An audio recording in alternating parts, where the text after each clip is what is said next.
students, I will typically start the subsequent lecture with a review from the previous class.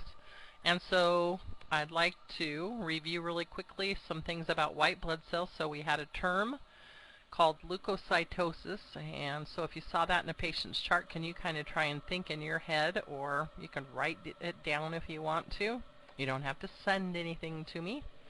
Can you remember what leukocytosis meant? So that term cytosis. Is this an increase in white blood cells? Is it an increase in leukocytes or lymphocytes? So we had a specific type of cell called a lymphocyte that was a white blood cell. Leukocytes was the term to mean all white blood cells. So the total white blood cell count is increased if I see the term leukocytosis in a patient's chart. What did it mean? Can you remember what it meant if you had a shift to the left? What does that mean there's an increase in? So you should remember, if I have a shift to the left, it means there was an increase in bands. The thing that's important about, or I guess the reason that's important clinically, is it means usually an acute infection, one that's within the last 3 to 5 days, or that's ongoing. And a shift to the left typically is associated with, because it's neutrophils, a bacterial infection. If we give you antibiotics, we should see the band count decrease. The band count can also decrease because those bands are going to grow up and become segs, or segmented neutrophils. We have a little case study here then. So we have a 20-year-old patient who has marked eosinophilia. So what does that term mean? Now we're talking about eosinophils. And eosinophils were a type of white blood cell. When we did the differential, we had neutrophils were the most common, then lymphocytes, then basophils and monocytes, and eosinophils were kind of the lesser players in the white blood cell community. But this person has increased eosinophilia. So do you remember that if lymphocytes went up, we usually think viral infection. If we have neutrophils go up, segs or bands, or both, we think about bacterial infection. Monocytes elevate typically with a fungal infection, and eosinophils go up if you have, can you fill in that blank? If you can't, and you're going to be working in clinical, you may want to kind of review that lecture 1. And you'll have access to those for the entire semester, so you could go back and practice. But this would mean that they probably have some sort of allergic reaction, because eosinophils elevate typically with allergic asthma or food allergies. If you had a vaccination, you're kind of having an allergic reaction. That process, your body kind of thinks that same way. Here's a gentleman who has a very elevated white blood cell count. So I didn't ask you to memorize normals, but we said white blood cells was an easy one to remember. 5 to 10,000 is normal. This person has lymphopenia, or another way to write that would be lymphocytopenia. So of these 40,000 white blood cells total, a lot of them are lymphocytes. Not leukocytes, lymphocytes. So they do have a leukocytosis, an increased total white blood cell count, but they also have a lymphocytosis. Oh, I keep saying cytosis. They have apenia, so they have very few lymphocytes. We could worry about the low white blood cell count. There is a type of leukemia called lymphocytic leukemia. And that's what we worry about in a patient who has this really high white blood cell count. If they don't have signs of infection somewhere, we wonder why is their bone marrow producing so many white blood cells. So if you had a patient who had a lot of white blood cells like this, we'd be looking at, have they had recent surgery, and maybe do they have an abscess? We'd look to see, do they have symptoms of infection like a fever? Have they been ill? Do they feel ill? And if we had lymphocytopenia that went with it, we might also explore that possibility that maybe they have leukemia. My lab report says the white blood cell was corrected for NRBC. So do you remember I talked about how a computer could be taught to recognize a white blood cell from a red blood cell? And we looked at a slide that showed red blood cells don't have a nucleus, but white blood cells do. Well, this one says there were some nucleated red blood cells, and because there was a nucleus, the computer counted them as a white blood cell when really they're a red blood cell. So if they've corrected, the white blood cell count is going to drop because they will have subtracted out those ones that were really red blood cells instead of white blood cells. So if your white blood cell count is elevated, they're always going to have somebody, a person, check to see if there were nucleated red blood cells. All right, here is a CBC. This is the one that's more what it looks like when it's on a computer screen. Let's orient ourselves to what we're seeing. I'm seeing the laboratory test over here. A CBC includes white blood cell count, information about the red blood cells, information about the platelets, and it included a differential as well. So we do have some nucleated red blood cells. They corrected that. Can you see it says corrected, or comment, comment 1, comment 2, comment 3, and they're doing those here. These are columns as far as time. And you can see that these are bolded on my computer screen in the clinical site. These would be a different color typically too. They're usually red. I could click on that and see normals for that value. So I could click on this and it would tell me that the normal value for white blood cells at this facility is something like 5 to 10,000. So we have, let's see if we can put together a story just based on the white blood cell count. We have elevated white blood cell count. It is falling, but it's still elevated above its normal range. So is the person getting better? That's one explanation. That as antibiotics work, as we drain your abscess, as we find that source of infection and try and do something to treat it, we should see your bone marrow recognize that it doesn't have to pump out as many white blood cells. The other scenario could be, does this mean you're getting worse? That we haven't been able to find it, and now your bone marrow is saying, I can't keep up anymore. So both of those are possibilities. Let's go to the differential, and it reported the numbers to us two ways. It gave us a percentage, and it reports them as actual numbers. The way that they did that was they took, this is 82% of 2,400 cells, if I take 0.82, because I make it a decimal, times 20,400, I end up with 16,800 cells. You remember these decimals don't mean that there's 16.8 cells. They expected that you remembered that either this TH or K means 1,000.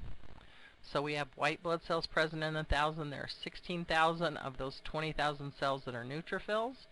There's a certain percentage that's banned. So let me tell you how these are abnormal. We've already talked about this one that's very elevated above the normal level. The neutrophils are less than they should be. Do you remember that in a normal healthy body, these represent about 40 to 75% of the total white blood cell? So these are low. So that's kind of ironic, isn't it? Oh, excuse me, you know what? These aren't percentages. See, even I can get screwed up. I wish I had that Men in Black pen thing sometimes so I could say, hey, forget that last thing I just said. If I'm looking at the percentages, and that's how come I knew, I was like, wait a minute, you can't have this really elevated white blood cell count and not have these be elevated.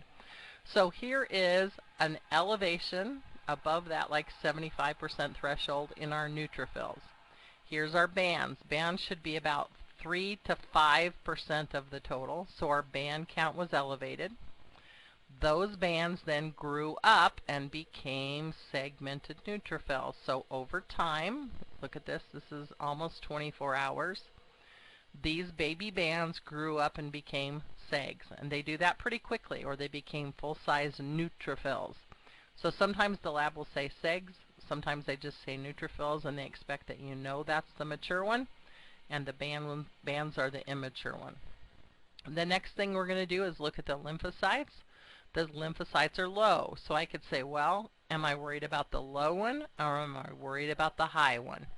And we spoke about this last lecture. I talked about relative and absolute. It's more likely that the body responds appropriately and releases white blood cells. So we're going to assume here's what happened.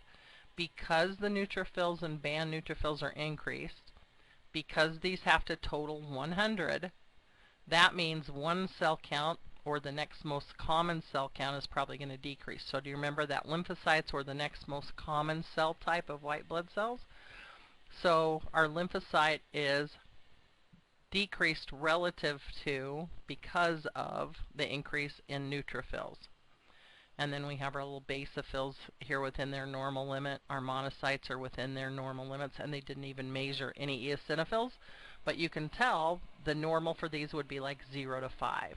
So those are all okay. When we come to the actual cell counts then, we'd expect these are going to be elevated. We saw those bands grow up and become segs. And because we're dealing with a smaller percentage now, or excuse me, a smaller total now, we have lower cell counts.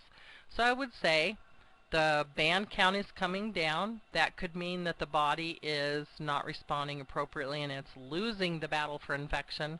We're going to hope that because these lab tests were from a hospital, they're because the body senses that we're doing something to help it. We've given the antibiotics. We've taken out that inflamed colon or whatever was wrong with the patient. This week we're going to focus on the red blood cells and what's called the red blood cell indices. Just like we had indicators, these things about the white blood cells, we have some tests that tell us more information about the red blood cells. So this is red blood cell count.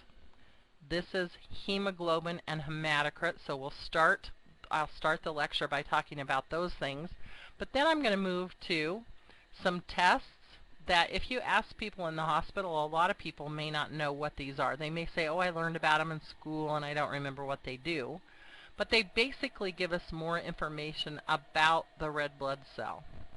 If you're familiar with the term mean, M-E-A-N, not like mean type of cell, not like the bully cells of the body, but average, this is average corpuscular or cell volume, so the average volume of the red blood cell. The red cell distribution width, or red blood cells are called reticulocyte, so reticulocyte distribution width, it tells me about the width of a red blood cell, and I bet you can remember in high school biology or anatomy talking about diseases that change the shape of a red blood cell, like sickle cell anemia. There are other ones, but that seems to be a common one.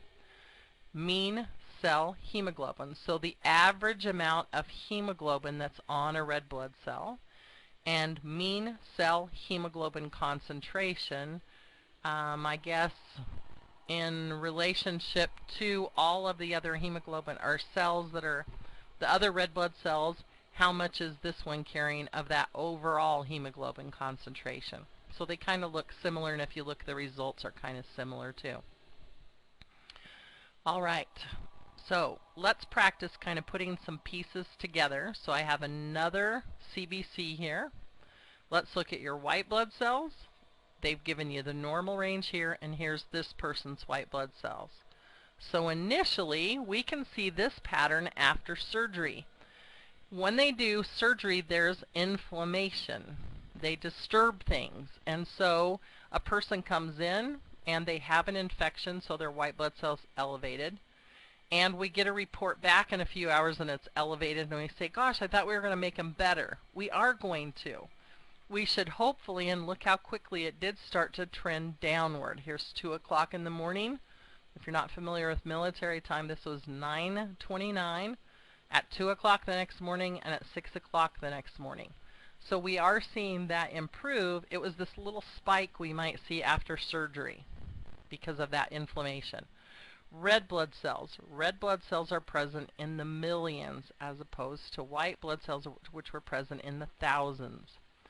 We should have millions of red blood cells, and they expect, this means 4,300,000 then, or 5,900,000. But look at this person. They have a really low red blood cell count. And I believe this lab report was for a patient who went to surgery. So can you guess that there was some blood loss? Or I'll talk later in the lecture about how giving fluids might influence the red blood cell count and white blood cell count and platelet count. We have a hemoglobin, and hemoglobin was that main component of a red blood cell, so we'd expect that those things would kind of go together. So isn't it interesting? You can see that when the red blood cell count's low, the hemoglobin count is low, and the hematocrit count is low. And this tells us that the width of those red blood cells, they're a little bit wider than they normally should be. Remember, this was red cell or reticulocyte distribution width. As far as the white blood cell differential, it looks like the neutrophils are low, even though the total white blood cell count, oh shoot, I'm doing that again. I went to the numbers instead of the percentage. So here's 71% neutrophils, the mature ones, 3% bands, and that's within its normal range. So this is on the high end of normal. This is on the low value. It's less than it should be. Again, I'm not worried about the low one, I'm worried about this one. So it does indicate maybe a chronic infection because it's not a right shift, but I do have significant number of mature neutrophils. All they've done is manipulate the math, and it is kind of interesting how you can have, like this one, look at this. The neutrophil was fine above, it was within its normal percentage, but the actual cell number. So if you're given the option, like this laboratory test, of looking at the data both percent and numbers, it's probably best to look at the numbers, realizing though that they're all interrelated. This percentage was used to calculate the number. They just did 71% of 14,100. So today we're going to talk about complete blood cell counts. So we're going to talk mainly about red blood cells. We'll look at a condition called anemia, a condition called polycythemia, and we'll talk about those red blood cell indices. And the last thing I'll talk about is a thing called erythrocyte sedimentation rate. So when I'm done with this lecture, or when you're done listening to it, you should know more about these items. So here was our test. We're going to focus on red blood cells, and here's a lab report again that I can tell they use H's and L's and asterisks if it's a panic value or a critical value. We do have a low red blood cell count, and that term is anemia. When we have a low red blood cell count, the name of red blood cells is erythrocyte. So I could also, as an alternate, call it erythrocytopenia. But in a hospital or in a clinical setting, it's usually more common that people would be familiar with the term anemia. When I hear that term, anemia, it means that the red blood cell count is lower than it should be. Blood is composed of a liquid part and a cellular part. And the cells that are present, if I look at this thing, it's reminding me red blood cells are present in the millions.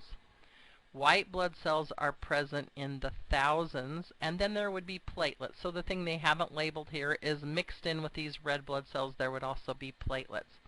But definitely, because red blood cells are present in the millions, the main solid of the blood, and I know it seems strange probably to think of something that's a liquid as having a solid component, but it does. Those solids are the cells. Red blood cells, white blood cells, platelets. They show this thin little layer, and if I took a sample of blood and I let it settle out with some anticoagulant in it so that it wouldn't clot, it would actually kind of do this. The red blood cells and platelets would settle to the bottom, and they are really kind of red in color. The white blood cells, sometimes people call it buffy coat. The color buffy is a light brown or kind of a pale tan color. And those cells are actually colored. They give that layer its coloring. So white blood cells are named that way for a reason. When someone looked at it under a microscope, they said, these look white. The plasma is the liquid part of the blood, and if you go to the local plasma donation center that students are famous for visiting, they take your whole blood, they filter out your plasma, which has antibodies and clotting factors in it, they give you back your red blood cells, and I believe white blood cells too. I know they give you back your red ones, and I believe what they're doing is separating those solids from the liquids, and they're giving you the solids back. So hematocrit is a test that's reported on a CBC, and hematocrit is a ratio. It's the ratio of the solids in the blood compared to the liquids in the blood. Remember, those solids were red blood cells, white blood cells, platelets. The liquid is the plasma. That plasma contains clotting factors. In anatomy and physiology, we talk about the factor that's responsible for hemophilia. So those clotting factors with Roman numerals like 1 and 8 and 10.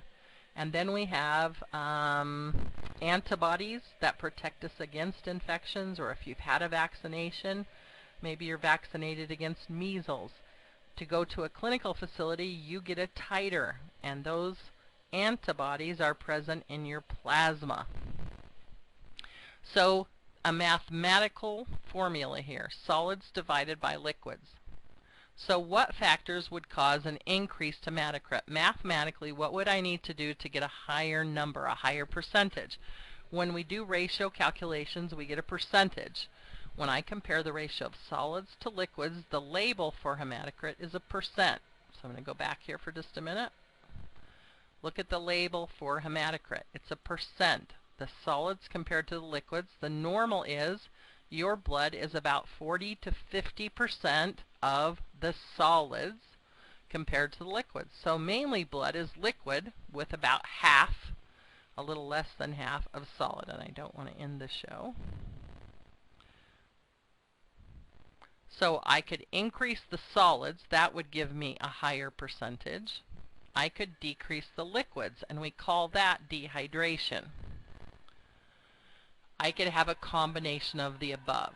So let's say we have someone whose bone marrow is producing more red blood cells than it needs to, maybe because of a low oxygen level. We'll see how that all ties together in a minute. So let's say we have a person who has a disease condition that they have low oxygen in their blood, so their bone marrow says, pump out more red blood cells. At the same time, they're drinking lots of fluids, or they're dehydrated in this case, so they're not drinking fluids. That would make their hematocrit very high. Both things can happen together, or it may just be one happening. So what things will cause an increased hematocrit? Dehydration will, or increased amounts of cells, specifically red blood cells, since they were in the millions. What would cause a decreased hematocrit then? Well, it would be the opposite. So if I had a decreased hematocrit like I do here, it could be because there really are fewer red blood cells. And you can't just go, the temptation is to say, well, yeah, I knew that. The red blood cell count is right here. This is a sample of whole blood. Whole blood has solid and liquid. So I could manipulate the liquid piece and make you think that there's more or less solid. How would I do that? Well, if we wanted a high hematocrit, or if I had a high hematocrit, I explained it by dehydration. What would be the explanation, or one possible explanation, for this person's low hematocrit then? If it was solids divided by liquids, maybe they're overhydrated. And that could happen if I came in an ambulance, and the ambulance people put, the paramedics put an IV in me and started running fluids like crazy. Or we had patients who maybe got left on a higher dose of IV fluids than they should have. Or we have people who, because they know they're supposed to drink a little bit of water, I'll bet we've all seen someone who's hauling that gallon jug around, and they're saying, yeah, I drink 4 of these a day, when we know that a normal healthy body usually only needs 8 cups of water a day, or 8 8-ounce servings of water a day. So our bodies are pretty efficient with the fluid we have, but I could actually dilute my cell count down. Now, another way that that might play out clinically. Let's say I'm going to go donate blood. And because I've donated blood before, I know that they always tell me, drink extra liquids before I come for my appointment. And they want me to do that because they're going to take out some of my fluid, and they're not going to give me something back like the plasma center does. They're expecting I would replace my own fluids by drinking more before I came in. So what if I, in that message, heard drink lots of fluids, and I drank a couple gallons of fluid before I went in for my blood donation appointment? When they do my hematocrit test to see if I have enough solids to both supply a pint for someone else and keep me alive, it could look like I have a low hematocrit. And it isn't that I have too few red blood cells, it's because I drank too many fluids and I changed that number. So you can't look at this and say, well, I'd expect the hematocrit to be low because the cell count is low. Yes, they're related, but the state of hydration affects all of these test results because it's done on a sample of blood. So when I have this in the clinical, I look at the results of the tests, but I also know, has that patient gained a lot of weight? That would represent fluid. Or do they look really dehydrated? I pinch the skin above their collarbone to see if it snaps back into place, meaning good hydration, or does it stay kind of pinched up or tented? And that means they're dehydrated. I might consider the color of their urine. Is their urine really dark? When does your urine become really dark? It's when you're dehydrated. And when you're overhydrated, your urine becomes really pale. So when we look at tests that are done on blood, we also usually need to consider looking at a person's state of hydration. How well hydrated are they? So erythrocytes is the fancy name for a red blood cell. Think about, where are they produced? So you can either talk to your computer, you can just think about that in your head. Where are red blood cells produced? Well, they're produced by the bone marrow. What is their job in the body? And I'll bet we can all say they're supposed to carry oxygen. And that is correct. That is their primary job in the body.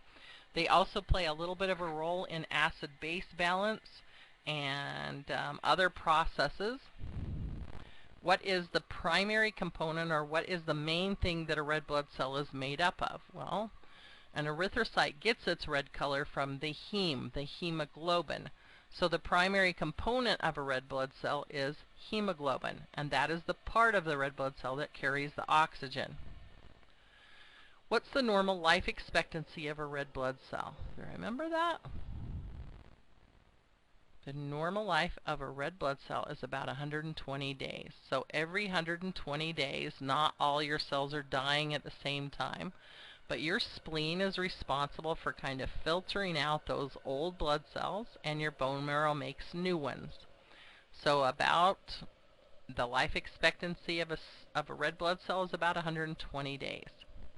What things control red blood cell production? So we know where they come from, but what's the mechanism for the bone marrow to make those red blood cells? And what components are needed for red blood cell production? So what things does the body have to build red blood cells? If you remember the term heme, it referred to iron, H-E-M-E, it referred to iron. So we must need iron to make red blood cells, and I'll bet you've heard of people who have anemia because they don't have iron, they have iron deficiency. So this picture kind of shows us the mechanism and the things we need for normal red blood cell production. This is showing the process of anemia, a decrease in the amount of cells in the blood, and so that meant a decreased red blood cell count. When someone has anemia, there is low oxygen delivered to the body, because remember, the main job of a red blood cell was to carry oxygen. When it can't do that efficiently or effectively, the cells they sense that they're low on oxygen, and there's a signal released, and some cells that are really sensitive to that low oxygen level are the kidneys.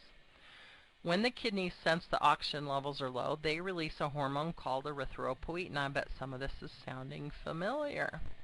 When erythropoietin is released, it stimulates bone marrow production of new red blood cells and hopefully brings that back.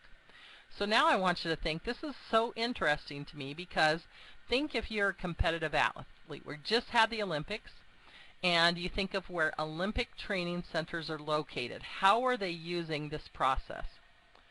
Olympic training centers are typically located at very high altitudes, and when I go to a high altitude, what would that simulate in this picture?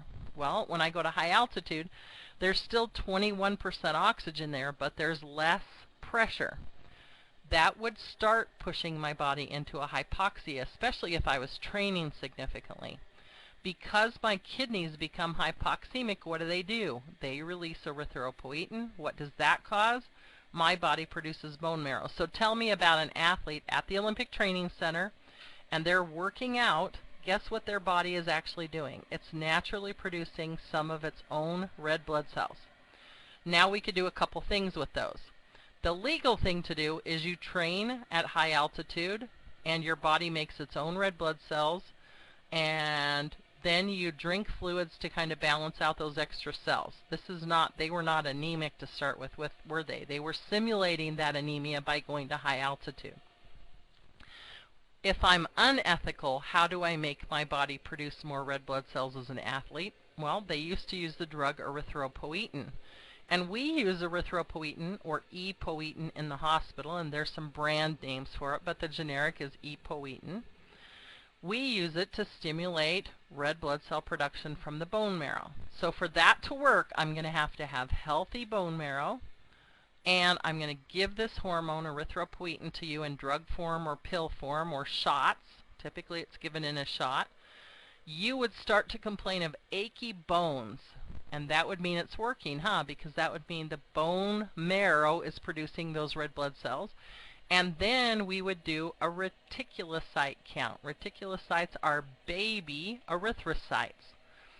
By doing the reticulocyte count, we could tell, is that erythropoietin that we're giving you working? So isn't that kind of cool? Can you imagine how an athlete might do that too? What's the whole purpose of red blood cells? To carry oxygen. What's one of the things that would determine how much endurance you have? Well, that would be how much oxygen your cells could get. What's the way to increase that endurance? Increase the amount of cells that you have. So you could do it ethically. It's legal when they consider that you go to high altitude and you train so that your body produces its own red blood cells. But can you imagine some of those athletes then could have increased hematocrit counts? Well, they say we're going to check your blood when you come to see what your crit is. Because another way to cheat is, let's give you blood cells. And instead of giving you someone else's blood cells, what if you've been at that training center for 6 months, 5 months? Probably less time than that, because we won't want those cells hanging around that long. But let's say you've been there 3 months, and every couple of weeks we take some of your own red blood cells from you and we store them for you. And before you go to the Olympics, we give you a transfusion of your own blood. We do that in the hospital for people if we know they're going to have a scheduled surgery. We save their blood for them. They come in and donate to themselves. It's called autologous blood donation. If I'm going to have a knee surgery and it's a scheduled procedure and I say, yeah, I'd like to have that in November, I would start going in about once a month now and donating blood for myself that would be saved. Well, that athlete could do that same thing, but when they get to the Olympic training, or when they get to the Olympics, they're going to check a blood sample. And can you bet one of the things they check is crit? Could you remember how you could manipulate hematocrit? They've got too many cells. What could they do to balance that out and make the crit look the right way? I'll bet you could identify that if the person drank a lot of fluids, it would balance it all out and make it look well. Well, they used to do that. So the Olympic commissioners got smarter, and they said, when you come for your blood test, you're also going to have to take a pee test. And if your pee is really diluted down, then we know all you did was just drink a bunch of fluids. So some ways that, and this is called blood doping, that athletes had done blood doping was either erythropoietin, their own transfusion of red blood cells, drinking a lot of extra fluids to try and kind of dilute that and make it look better. And the Olympic commissioners are trying to look at all those things and make sure that everyone plays fairly. Okay, production of red blood cells. I guess one more summary on this then. So in a hospital setting, when we do have patients who have problems with anemia, giving oxygen kind of defeats the purpose. So we do that sometimes, but look at this was kind of a helpful mechanism. When I have low red blood cell count, it was for a reason, so that my kidneys would get a little bit starved on oxygen. They would release that hormone. My bone marrow would release more red blood cells. We're going to have some patients whose bone marrow doesn't work. If I have undiagnosed bone cancer, or if I have chemotherapy or radiation therapy for known cancer, those things suppress bone marrow production. So I may not be able to, even if you gave me erythropoietin, I may not be able to grow new red blood cells. I need iron to make red blood cells. So if I don't have enough iron, and the way our body usually gets the iron to make red blood cells is it recycles them. Your spleen breaks down those red blood cells and it saves the pieces of them to build new ones. But think of a type of patient who doesn't have the ability to recycle their own red blood cells. That would be someone who had a hemorrhaging. If I hemorrhaged into my stomach, like with a bleeding ulcer. If I hemorrhaged because I had a major artery cut in an arm or a leg, you're not going to gather up those red blood cells and give them back to me so that I have the components of it. Those are lost to me. So you and I, we don't generally need any kind of iron supplement because we're recycling the iron in the cells that are being broken down. and the body's just building new ones from those parts. But patients might have that problem. We need iron to build it. We need erythropoietin to make red blood cells. We need functioning bone marrow. So keep all those things in mind when we talk about the causes of anemia. And when we talk about polycythemia, think about this piece of this picture. This picture to me is really helpful to explain how this process works. So how does the body produce red blood cells? We know it comes from bone marrow. We know the pieces that go into it. We've talked about how normally before the bone marrow releases a red blood cell, it also loses its nucleus. And so that reticulocyte or the erythrocyte should not have a nucleus to it. A reticulocyte is a baby red blood cell, and you can see that the shape is even kind of different, but a reticulocyte shouldn't have a nucleus. All right, why is this slide important then? We will see a test done in hospitals with reticulocyte count, and reticulocytes would be to look to see if you have healthy bone marrow. We're generally going to see a reticulocyte count after we've given you erythropoietin to make sure that your bone marrow is responding correctly to that hormone. Why would I see a bunch of reticulocytes? It tells me maybe your body had low oxygen. It tells me that something's stimulating your bone marrow to do that. And sometimes those can be weird chemicals in our environment that might do that. The other takeaway message from this slide was, remember that normally the way a computer's taught to recognize white blood cells and red blood cells is it's taught that red blood cells don't have a nucleus, but if the bone marrow is under a lot of pressure, it will put out some nucleated red blood cells. Okay, what's the relationship of red blood cell, hemoglobin, and hematocrit? We've kind of touched on this. The main component of a red blood cell is hemoglobin. And hematocrit was the ratio of the blood solids, the red blood cells, white blood cells, and platelets compared to the liquids, the plasma, the clotting factors, and the antibodies. The main blood solid is red blood cells because they're present in the millions. White blood cells are present in the thousands, and platelets, when we talk about those next week, they're present in the 100,000s. So red blood cells by far wins. So when a patient's red blood cell count is elevated, we have more red blood cells than we should, what do you think happens to the hemoglobin? Well, logically, if hemoglobin is the main part of a red blood cell, hemoglobin would have to go up. And because hematocrit looks at the solids to the liquids and the main blood solid is a red blood cell, when red blood cell count goes up, hematocrit goes up. How might hydration affect the results? So if I have a high hematocrit, that means more liquid or less solid. Did I say that right? If I have a high hematocrit, that means, there we go, more liquid or, solid or more solids also. How might hydration affect the results? We take that sample and we do whole blood. So if I have a lot of liquid, it dilutes down the amount of, so I said that wrong. Gosh, I'm so sorry about that. Hydration, if I'm overhydrated, that makes it look like I have fewer cells. That means a lower hematocrit. If I'm dehydrated, that makes it look like the cells are more concentrated, and so it increases the hematocrit ratio. The answer to this one was easier. Red blood cell counts elevated. What do you think happens with hemoglobin and hematocrit? They go up. So red blood cells go down, hemoglobin goes down, crit goes down. Let's look at this. Here's the person who came in. Their their red blood cell count was low, and it dropped lower, and it dropped lower. We'd hope that they start to produce more red blood cells, but right now they're very anemic. The red blood cell count's low. We said their hemoglobin's going to be low, and it is. Here's the normals. And their hematocrit's going to be very low. Look how low this is compared to normal. The other thing I want to have you teach you about while we have this screen up is males and females. When we look at the normal value for hemoglobin is the easiest place to see it. If I have a value that goes to the 16 or 18 range, that is a male patient. So I don't have any other identifiers on here except this. That is telling me this is a male patient.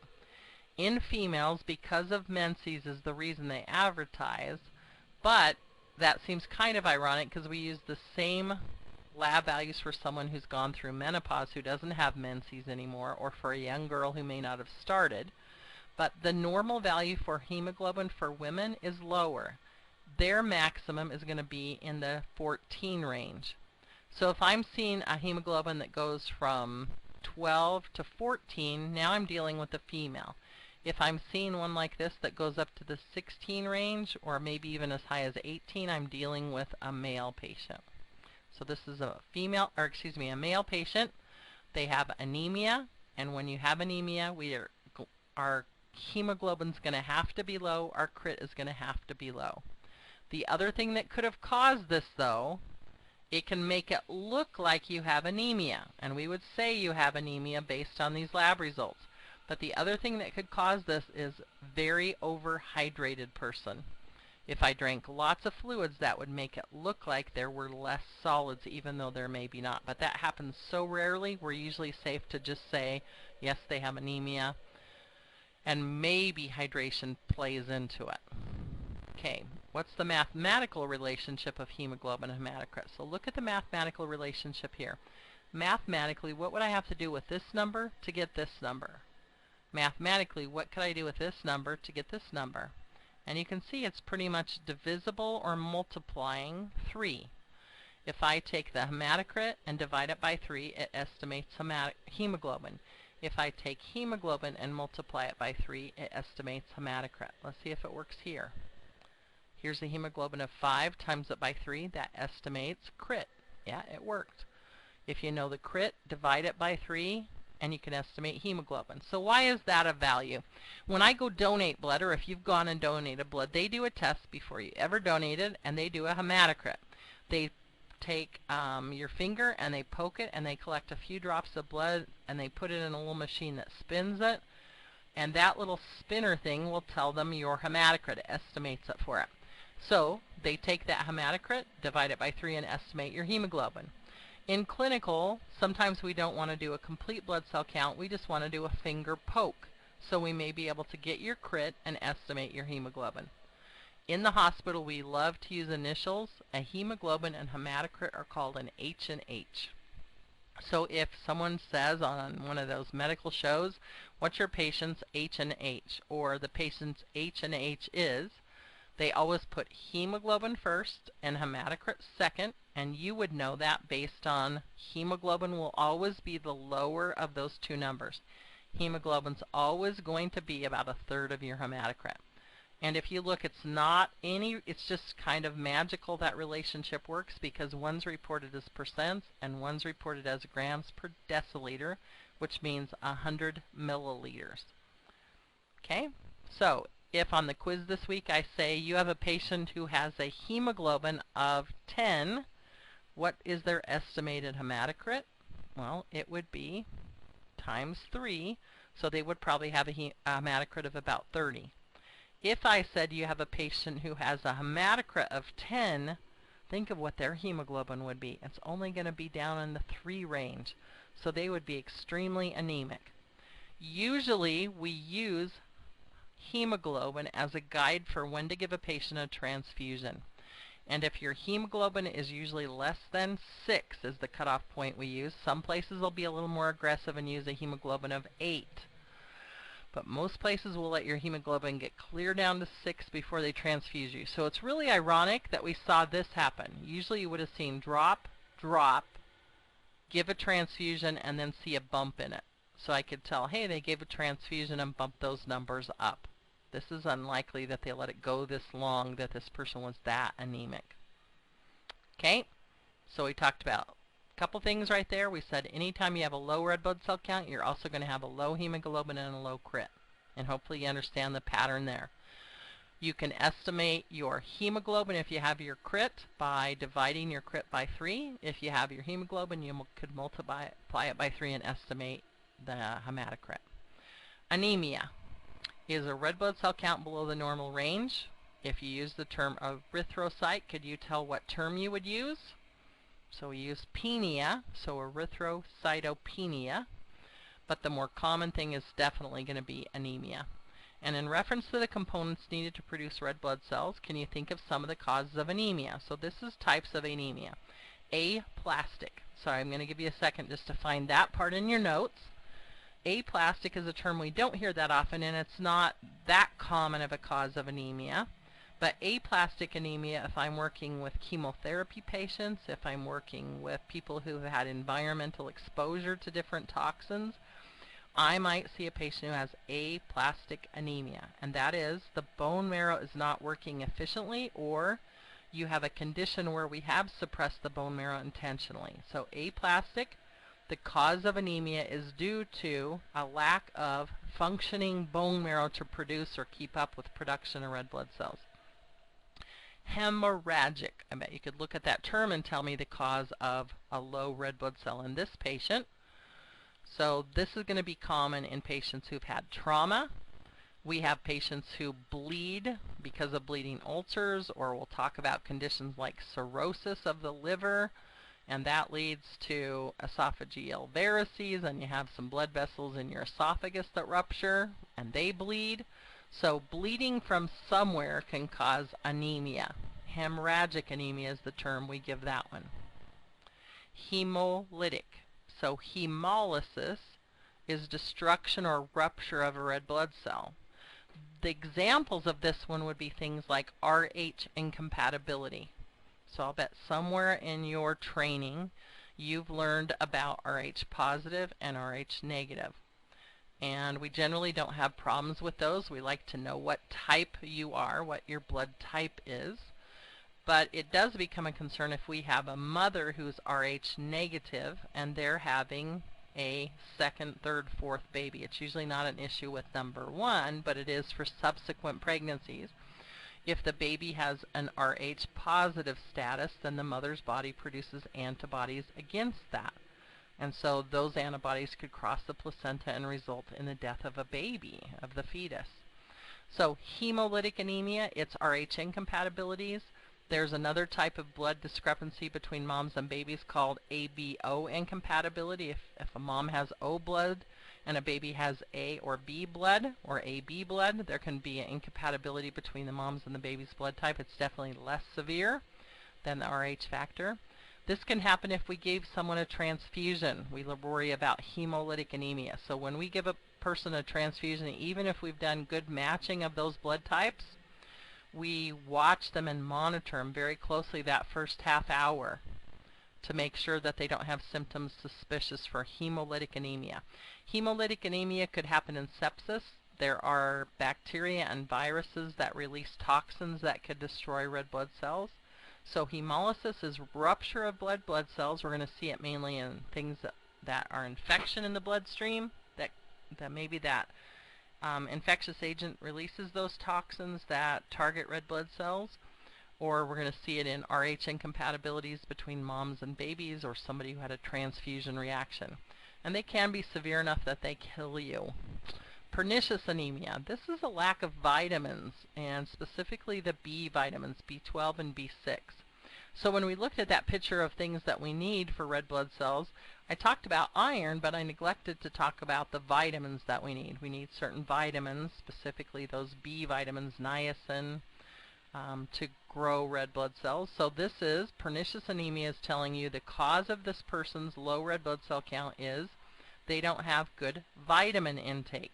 And this is not just something like, I don't take a multivitamin and I don't eat very healthy, so I probably have pernicious anemia. That's pretty rare. Your body does a great job of compensating, even if you're not giving it a whole lot of fuel to work with. It's more likely that we'd see pernicious anemia in the patient who is an alcoholic, where the only thing they do is drink alcohol. And to get around that, can you think of a way we'd fix that? What if we have a population that we say, hey, alcoholics are going to continue to drink alcohol. We've tried to intervene and with behavior modification, but they still continue to drink it. So they end up with anemia because they don't get vitamins. So what do you think we could add to the alcohol that we know alcoholics will buy? Well, they take some of those really cheap liquors and they add vitamins to them. So they're saying maybe we can get them to drink their vitamins. It doesn't fix the problem. It definitely treats the condition. Pernicious anemia might be seen in patients who are anorexic or bulimic.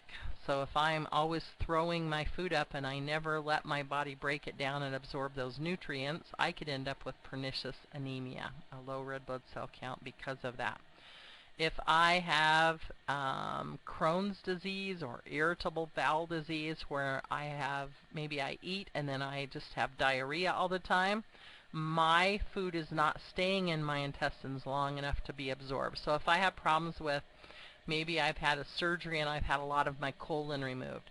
People who've had stomach stapling are at risk for this type of anemia, so they take B vitamins, usually in shot form, is one way if they've had problems with pernicious anemia. Hypochromic. So to remember, it was the iron that gave a red blood cell its color, and chromic, that kind of refers to the color piece. So these red blood cells would be more pale, and you could actually collect them in a test tube and they look more white instead of more red. Hypochromic anemia is due to a lack of iron.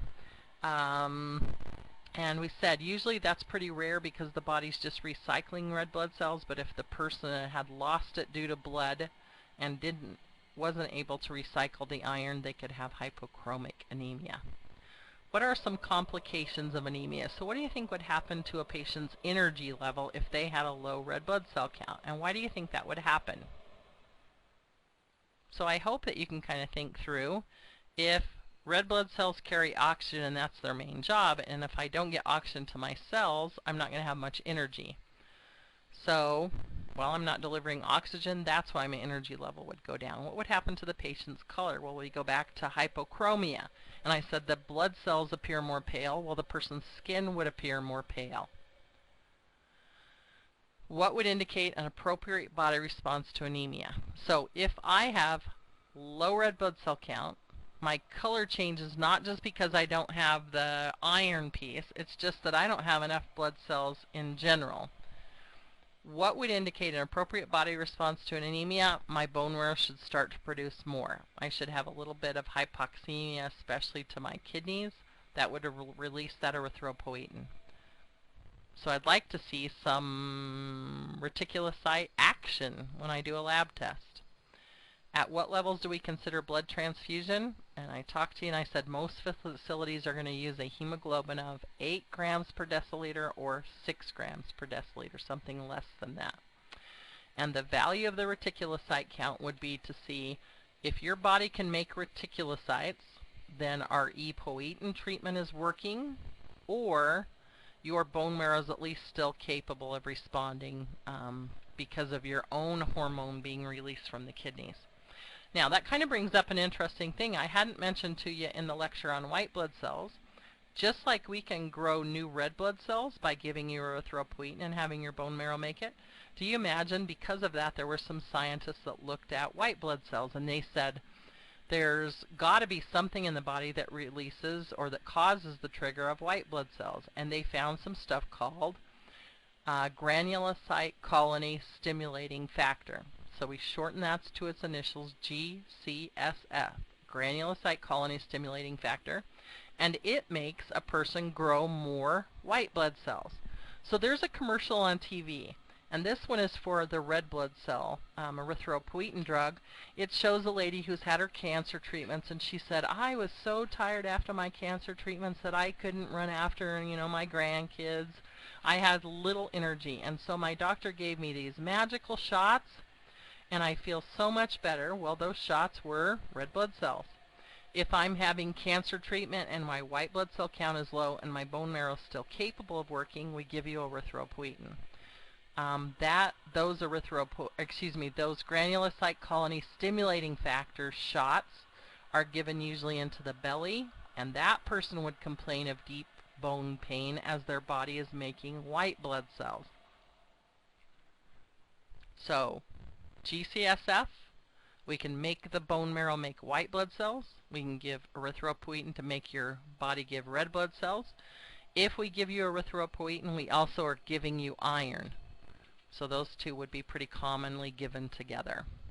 Okay, reticulocytes were immature red blood cells. I'll give you just a minute to read this. It's just kind of a review of what we've talked about.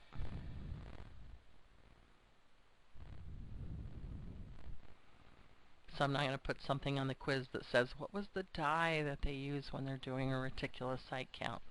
But it does explain why, if we have a patient who's getting erythropoietin, they're going to do a reticulocyte count. if we have a patient who has anemia, they may do a reticulocyte count to see, is that bone marrow working? Is the body trying to fix the problem itself? Polycythemia, the opposite of anemia. Now we have too many red blood cells. And if we go back to that chart, the thing that would make the bone marrow produce more red blood cells would be low oxygen. So can you think of a patient population that would have more erythropoietin released? Well, it was low oxygen, and those would be patients who have emphysema or chronic bronchitis, and we sometimes call them COPDers, chronic obstructive pulmonary disease patients. I imagine if you had severe enough asthma that was persistent, you could have a low oxygen. If you have low red blood cells in general, you have low oxygen, but your body probably can't produce enough. And that's what happens, is your body will produce more red blood cells. Do you remember when we went to high altitude? Your body will produce more red blood cells. Probably not if I stay there only 2 days, but think about the people who climb the Himalayas. They go and they use different base camps, and they're spending time at each one to give their body enough time to kind of produce some more red blood cells to compensate for that lower pressure of oxygen. This is called secondary polycythemia. Secondary polycythemia occurred in response to something else, and that something else that caused it was low oxygen. For whatever mechanism, because of a pulmonary disease or your heart doesn't pump your blood around fast enough, it's called secondary polycythemia. There's also a type of polycythemia called primary polycythemia or polycythemia vera, or it's also called polycythemia rubra vera. I've seen those terms in patients' charts. So if you'll look at this one, specifically the second bulleted item, it's pretty rare. We do see polycythemia pretty common, but it's usually secondary polycythemia, the one that's in lung patients. So this one might make us think, do you have a type of leukemia where your body's producing too many red blood cells? Because it's a problem with the bone marrow not knowing when to shut off, and it actually overproduces all 3 blood cell lines, the white blood cells, the red blood cells, and the platelets. All of those are produced by the bone marrow, and we call those the blood cell lines. Okay, so quick review on polycythemia. It was an overproduction of red blood cells. The most common type of polycythemia is secondary polycythemia. What do you think would happen to the consistency of the blood if you have polycythemia? So what do you think happens to the hematocrit level? Well, if I produce more red blood cells, that's more solids. Crit was solids to liquids. Higher number on the top of the mathematical erasure, my crit goes up. So I have more solids, my crit goes up. What would the consistency of my blood be like if it has more solids compared to liquids in it? It starts to become thicker. And as you can imagine, that makes the heart work harder. And that's in patients who a lot of times already have damage to their heart, so that's the last thing we need. So how could you get rid of some of those red blood cells? Well, the way I get rid of some red blood cells in a normal way is I go donate blood. So guess what we have our patients do? We don't have them go donate blood. We take off some red blood cells. That's one way. Now, if we just continue to do that, though, we're treating the symptoms. We're not treating the cause. If most polycythemia is because of hypoxemia, the thing we need to do is put the patient on oxygen. So oxygen is usually the treatment for the most common type of polycythemia, which is secondary polycythemia. Secondary to low oxygen, give them oxygen. The other thing we could do is we just have someone, it's not going to work just to have them drink more fluids, is it? Because that will just dilute the blood down. It would make it thinner, but it means their heart's still going to have to work harder to now pump all of the extra fluid that we've put in it. So we need to get rid of red blood cells and put you on oxygen so your bone marrow doesn't release more. And which type, I guess? The type that would benefit is not primary polycythemia, it would be secondary polycythemia. Okay, those red blood cell indices, they're going to be helpful in identifying the cause or type of anemia. So if I had red blood cells that didn't have enough iron on them, you could imagine my mean cell hemoglobin concentration and my mean cell hemoglobin counts would be low. So if I have these low, it tells me a little bit about, hey, it doesn't have enough hemoglobin on it. Maybe the cell's the right size, this distribution width is okay, but the cell doesn't have enough hemoglobin on it. Maybe the cell size is too big or is too small. So we'll look at some of these. If our mean cell is lower than normal, we call it microcytic. Your cells are too small. If your mean cell volume is greater than normal, we call it macrocytic. If your hemoglobin count's low, we call it hyperchromic. So look at that. We could already identify, hey, the cause of your anemia is you need some more iron. Let's give it to you, either in IV form or pill form. The cause of your anemia is your cells are too small. Let's look at what you're lacking. Maybe you need some B vitamins or something to grow those.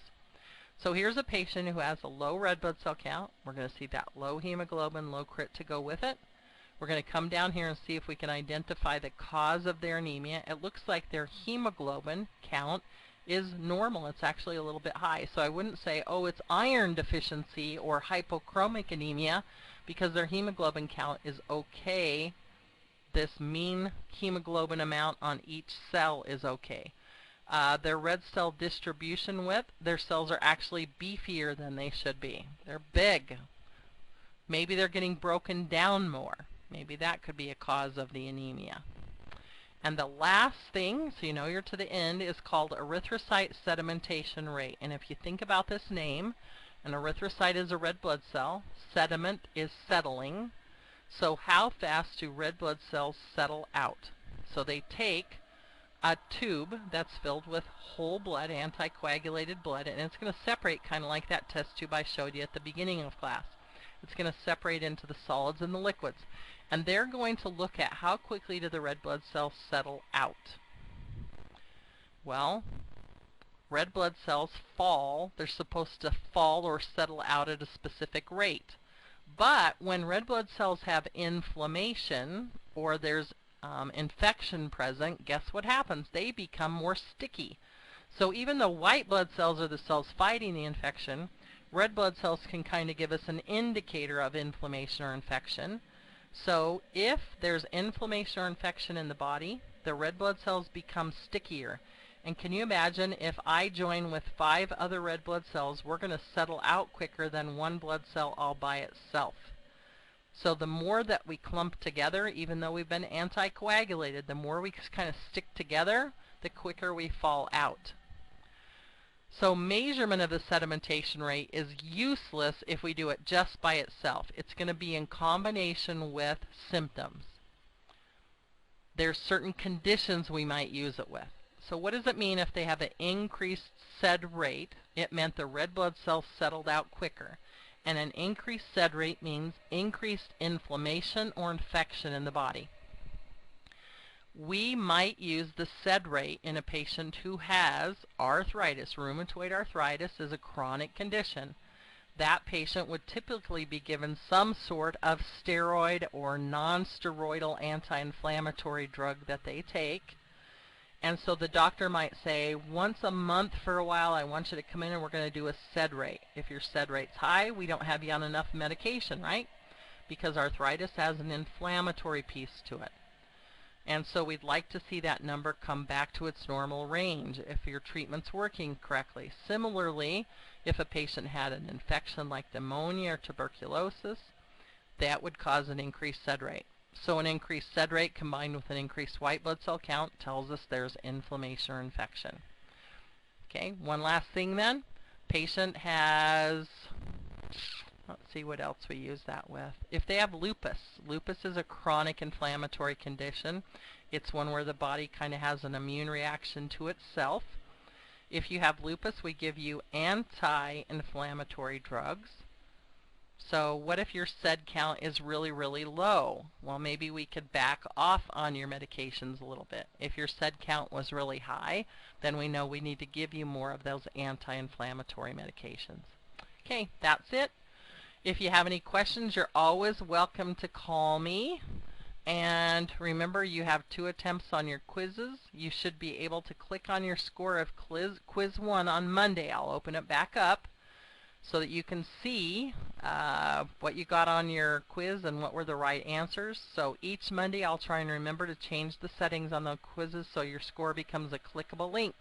If you have questions, you're welcome to post them on the discussion board so that all students can see the answer. Thank you very much.